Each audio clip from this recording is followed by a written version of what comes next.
Now, the big thing is a lot of people don't realize what it's like to have the Gracie name. What are the duties for you being Rorion's son? Well, like you said, their goal was to spread, but it was also to educate, right? Because they were at a time where nobody believed in jiu-jitsu, and ground fighting was a little bit, and jiu-jitsu is not just ground fighting, but the ground aspect of jiu-jitsu was so new, so they were educating people. And now more than before, I think it's about spreading. So that's why I teach all day, every day, and so much. And we have our gracieuniversity.com, and we travel and do seminars, and we do group law enforcement classes, and anything you can imagine. Now, how does that differ when you train a student, someone from law enforcement? Someone from law enforcement, sometimes they have to be there, and sometimes they chose to be there. And the same goes with a regular student. There are some students, some kids who are being forced to train, and some kids who want to be the next UFC champion, and some kids who just want to be ready and just like jiu-jitsu. Right. So, and you can tell the difference, right? There is someone who watches the technique with just so much intensity and excitement, and they don't blink, and they're almost in base while they watch. And then there's somebody who watches, and every once in a while is like, they lose focus. Yes. And the funny part is that I'm that kind of person when learning other things. I lose focus very easily. So I can't be mad at that kind of student. It's just my job to entertain them to a level where I capture them no matter what. Now, your teaching method, I don't want to label it old school, but you guys are heavy, detailed instructors. Is that just in general or the Gracie method? No, I think my grandfather was always a very organized, and he always had a structure and a curriculum. And my father, of course, followed that. And many of the other members of the family, did not follow it, and many still do. And we just try to take it to the extreme. And like our grandfather tried to do the best he could, our father went, one notch higher, and then we're trying to do one notch higher. And we're reaching more people, so it makes sense that we have to have even more structure than ever before. Do you feel, because your family name is spread, how do you prepare when you compete against another family member? How does your frame of mind set when you compete against a family member? Well, I competed against Krajli, and some would say we almost shouldn't have, because there's really no reason for that. Right. But I was going to compete against somebody else, and he got injured. So Gracie just took his spot, and it was their idea, I think, over there. Like, yeah, have him roll a heat on. And many family members would say, absolutely not. Two Gracies competing, it's ridiculous. Right. But then if you really stop and think about it, it's just jiu-jitsu. We're just playing jiu-jitsu. So obviously, one ego could be hurt, but at the end of the day, we're educating people through our match. Now, speaking of education, what made you guys decide to put that together?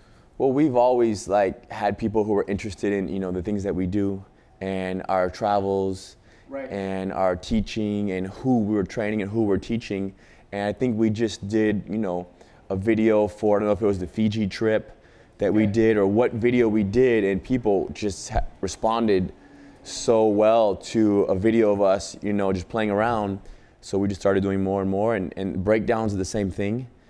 The Gracie breakdown. Correct. Gracie breakdowns, and then Gracie way episodes. I don't do enough. Henner films them more, of course. Right.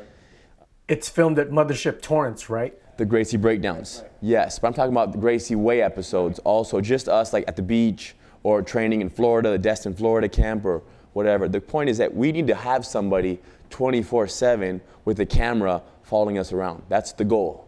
And hopefully one day we'll have that. Well, that also expounds on your lifestyle for the students. That's your methodology. Now, are there holes in some mixed martial art games? Does that frustrate you? How would you teach a mixed martial artist? I'm not at all frustrated by any mixed martial artists. They all do exactly what they can do, and they're all amazing because they're all in there fighting. Right. So just them going in there every day, I'm like, wow, that guy is amazing, or that girl these days, right? Respect. Right. But it is common to see someone and just think, wow, they don't have someone teaching them what they need to, to perform possibly a little better. Or maybe they do, and that person just is not a good student, that MMA fighter. who really knows? You don't know until you get there and you get in the cage, right? Everybody can speculate and watch MMA fight and say, yeah, he's lacking this and lacking that. But when you're in there getting punched, you would lack that too. I might lack that too. Who knows? Right. But the thing with MMA fighters is I know for sure that the way that we teach jiu-jitsu, which is so street and so self-defense focused, that it very easily rolls over into the MMA crowd because they want to know, what do I do right here? How do I, A, survive, not get knocked out, and then B, take an opportunity when I see one? Right. So that's kind of the jiu-jitsu that we think about. We're not so concerned with competition with sportive jiu-jitsu where it's more about a point and a position, although positions and points are valuable in MMA. It's also about striking. So, there's a balance we got to find there. Well, interestingly enough, if this is point sparring, I can't relax if someone has me in the side mount. But if this is my life, I have to relax. If you could please elaborate on keeping it playful instead of ramping into the field of like sport jiu-jitsu. Well, I always hear people say, hey, well, in a street fight, you can't just lay on your back and wait. Right. Well, that's exactly when you do have to lay on your back and wait. Correct. Because in a street fight, let's assume you're fighting somebody much bigger, heavier, and stronger, and you're in a bad position. Right. And when you're in a bad position, you can react two ways. One, you can overreact and fight and die trying to escape. Or B, you can wait for the right time. And when they attack you with strikes or try to strangle you or whatever it may be, then you just escape when you can. And the reason why people can't do that, why can't they lay on their backs and wait for the right time? Whether it's MMA or sport or here at the gym or even in the street. Why does nobody wait? It's because nobody understands the position. People still lack comfort in so many positions. Right. And that's because they somehow jumped through the ranks and got advanced belts by dominating all their peers. When really, how are you going to be a advanced purple or brown or black belt and not be able to lay down underneath any one of your peers? Right. Like, I'm always curious to see which black belt out there can side mount me and tap me out. And that would be a great lesson for me. And I would almost, buy a private with that black belt just to feel like, where am I going to be tapped out? And that level of curiosity is what my grandfather had. He would lay down and allow all positions, even he would go in your guard. And that's keep it playful, is this approach to training where I keep it playful and I will allow you to take my back to see what you can do. Okay. That's me keeping it playful. Coach Freddie Roach mentioned that trainers study mistakes. He studies habits. You guys do the same. If you could share regarding the Adre Galvao fight. This is how I trained. This is what I was doing in the moment, and this is how I felt after the fight. Well, I trained how I train every day. Okay. And where never changes. Never changes. I might train more, right? Like an hour and 20 minutes versus just 30 minutes. But when you start sparring with somebody and you land in any position, most people, if you land in the guard, they think, okay, I have to pass the guard now. Or if somebody side controls you, I have to escape the side control. And that's not how we were taught. We were taught, no matter where you land, the first thing is, let me not get punched.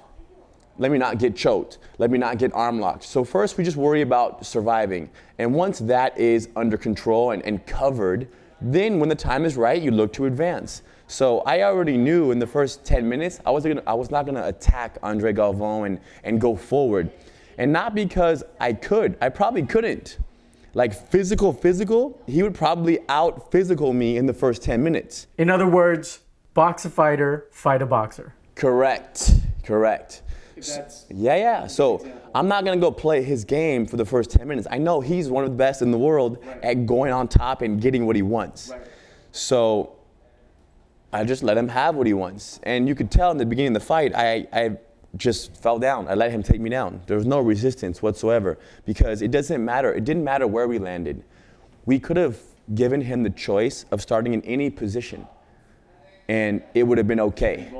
That's awesome. Yeah, but that's only because I do it every day for the last 15, 12 years. Right. So I remember training with my cousin Crone and he said, don't let Adre Galvao mount you. And I said, why not? He said, because in the competition, the pressure is so much. It's like an onslaught. He's very good. And I said, man, can you please duplicate how good he is? And he said, all right, lay down. So then I went underneath Chrome for like, 5 minutes.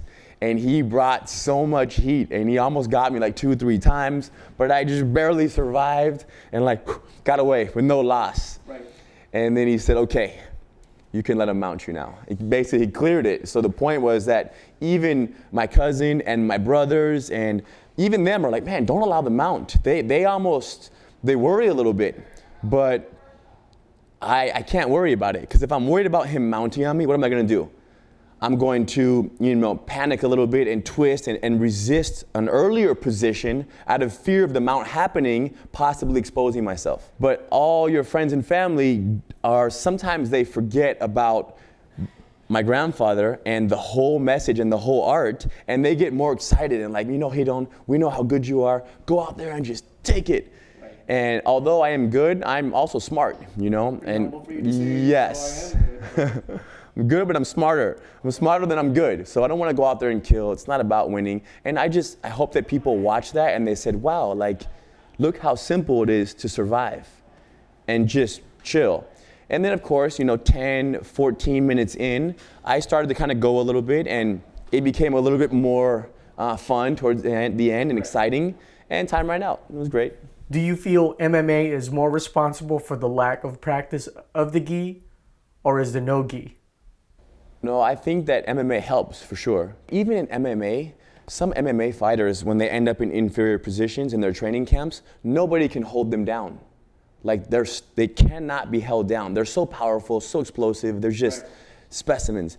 And if they start putting gis on, then they will be forced to have more technical side mount escapes, because they can be slowed down by their training partners. Right. So the best training would be to have, Cain Velasquez in a gi on the bottom of the side mount and the mount being controlled. Because if Cain Velasquez can escape all his training partners' control while wearing a gi, when he removes the gi, he's gonna be even more unstoppable. As a Gracie lineage person, what were the fun times with your parents? It was a little bit of everything. My father is not the most strict guy, very chill. And as all of them are, Hoyce is a very chill father, Gracie's in general. And that's because teaching jiu-jitsu to kids and adults, it's a very playful, chill environment in the academy. So they just bring that home. And the kids are almost their students at home. So when we were training with my father, it was always very serious in the sense like, do the move right, but he didn't expect us to train for hours. We would train like 15, 20 minutes, especially at young kids like 10, 12 years old. And correct, he was happy with a little bit. A little 15-minute review was more than enough, and that's a way to keep the child okay with training. And interested. Correct, interested. The parent does not want the child to be almost frustrated about, I have to do jiu-jitsu again. So my father was very strategic in keeping us excited about getting on the mat. And our grandfather also was very good.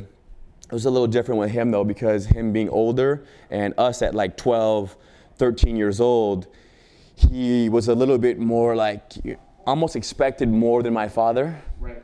Because these are my grandsons, and my father almost knew that in time we'd end up being, who we are today. And our grandfather knew it also, but he would hold a club in one hand and test us, and then he would just slap us in the face. So we're waiting for the club, and we get slapped in the face. A light little slap. Our dad never did those funny slaps. But, and then all kinds of beach days and hiking and, going to the park, soccer, all activities, because those are things that also help, increase your jiu-jitsu ability. Like playing at the beach, running in the sand, playing soccer, and learning how to body surf and playing tag and almost sparring in the sand. It's applies. instrumental. Yes. I read one of your blog entries. Identity-based stress comes from rank. Please elaborate on that. Yeah, so everybody's identified in jiu-jitsu with their belt, right? All students want a new belt. They want to advance, and I actually had someone the other day saying that, am I going to get my brown belt? This belt ceremony. And I'm like, stop. Like, it's almost like we're stressed out if we're going to get our belt or not. And then people stress out once they get their belt when going against other people, because it might be someone who's a lower belt. So like whether you're stressing about getting it or once you've got it, there's just so much stress around this, whole jiu-jitsu belt I guess, tradition that I find that so interesting. And I feel almost like, imagine an academy that had no belts. Would that work though? Would a school work with no belts?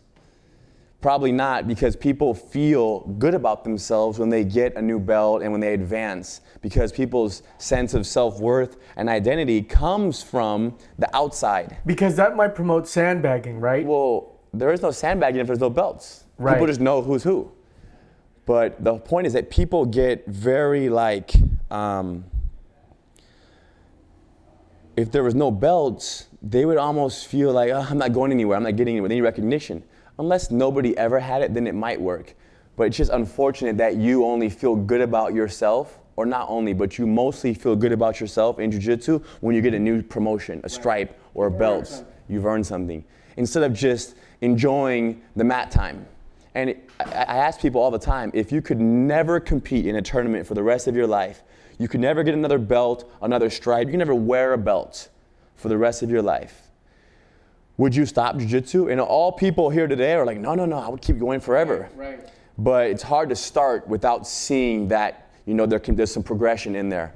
And another question also is, would you choose to compete once a month and you could not train, but you would maintain your same level, or you would progress at a similar rate, but compete once a month, or just train in the gym at your academy 5 days a week? And you can never compete again. Never compete and only train, or only compete. Like, what would someone choose? For me, I would go with the training. 99.999. Everyone wants to train. The training is the fun part. The competition is like, that is not the, what do they say? It's all about the road. It's the road it's the journey. The journey is on the mat. It's the most enjoyable part. But yet we get so discouraged when we don't win in the competition, or when we don't, even when we win sometimes, but not by a submission. Who knows? There's just too many ways to get frustrated and be bothered at yourself on the mat in jiu-jitsu. And those are things that help pull you away from the art. So keep it playful is, when you go out there and compete and you lose, like, you're excited. Like, you're almost happy that you lost. But why did you lose though? Why would someone lose? Because they lost by 4 points. Great, like, you should be fascinated at why you lost and how they swept you and how that sweep worked. Henner always says you have to be fascinated when the technique happens for you and when it happens to you. Equally fascinated. You can't be like only excited about jiu-jitsu when it works for you. When it works on you, you have to also smile as if it worked for you. That's a completely different method of thinking, which is good. Which, if everybody thought like that, we would have, today, there would be 3 million people doing jiu-jitsu, not 300,000. As an instructor, what is the most difficult belt change from your observance? Blue to purple. Why is that? I think blue is, right, you get a hang of it. Blue is, you've learned a handful of techniques. Right. You got your blue belt. But blue to purple is the first belt. Blue to purple and purple to brown, and even brown to black, those take, I think, more time. First of all, they take, let's say a blue belt take 1 year, and now the next belts take 2.5 years possibly, or they could also be less. But basically, when you get your blue belt, it means that you've just started, winning, and you've tapped a few people out, and you know how to flow a little bit. No, not even flow, but you just know how to spar now. Right. But to get a purple belt, something else has to happen. You can't just be the same thing. And in my eyes, to get a purple belt, you need to adopt this keep it playful mindset, like 100%. Take out the pressure. Like, if you want to be a purple belt, I want to see you let people take your back. I want to see you give people the triangle setup, one arm in, one arm out from the guard. And then I want to see you play from there, right? To me, that's purple belt ready. And then and that's hard to do. That involves your ego saying, you know what, I'm okay if I lose right now. I have no problem getting tapped out. So that's, I believe, is the hardest thing in all of jiu-jitsu, is to say, you know what, I'm gonna let this guy mount me and put one hand in my collar. And then I'm gonna defend. And if I lose, I'm gonna learn. And if I escape, great. I'll allow another position tomorrow. So doing that is the most difficult part of all jiu-jitsu. But once you do that, and you give it some time. You might do that like 2, 3, 4 days and just keep getting beat up and say, you know what, I don't want to do this anymore. But if you do it a little more and you stick with it, after like 3 weeks or a month or who knows, it's going to click. And you're going to actually find yourself better understanding what's coming your way.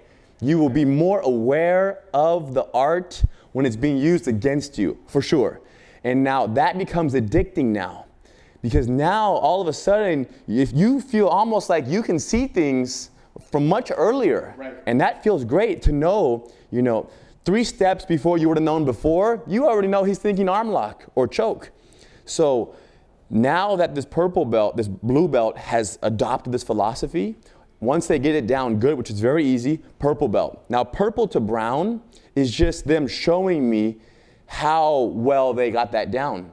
And what's like when you get a brown belt, it means that you are defending and neutralizing submissions just way ahead of the game. It's a brown belt is a black belt. From brown to black, it should be so small. Like when I give someone a brown belt, I'm like, this guy is pretty much a black belt. That's how I have to almost look at it. And not in the sense that can this brown belt go and compete in the worlds and win? No. But when I roll with them, I need to feel like, wow, there's just no windows. There's no opportunities. They might be on the bottom, 90% of the sparring match, but their defense is ridiculous, and when they get on top, they're very creative, and they're not too concerned with holding positions. They attack with a certain freedom and flow, and they have no problem jumping and shooting for submissions, because most people are afraid to go for a submission.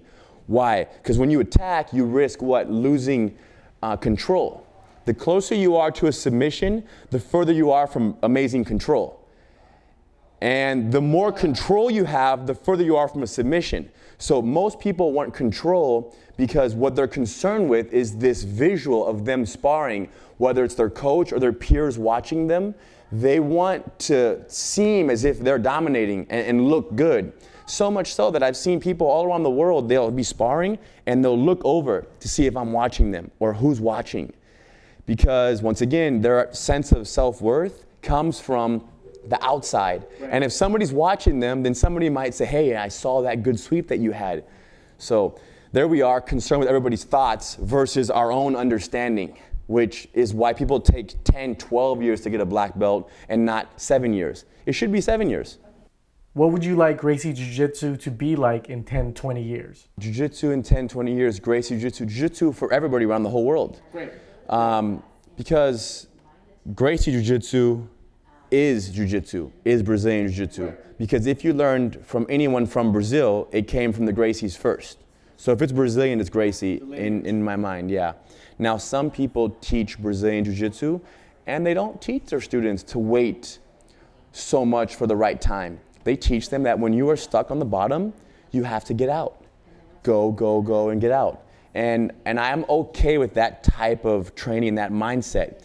But what I also would like, or what I'm not okay with, is that being the only option for the student.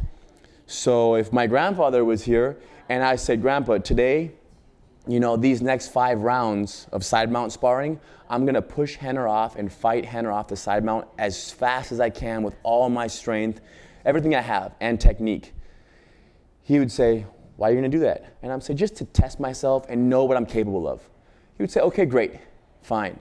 But then the next day, he would expect me to do what he does, which is survive, defend, and when he attacks, take the right opportunity to escape and use the right technique in the right time. So you have to do both. That's what I would like to see from people all around the world, is train both. Is train 1 day a week, waiting for the perfect time, using the least amount of energy, staying very relaxed, and then the next day, go, go, go, go, kill yourself, die trying to escape. Plug 1 2 TV.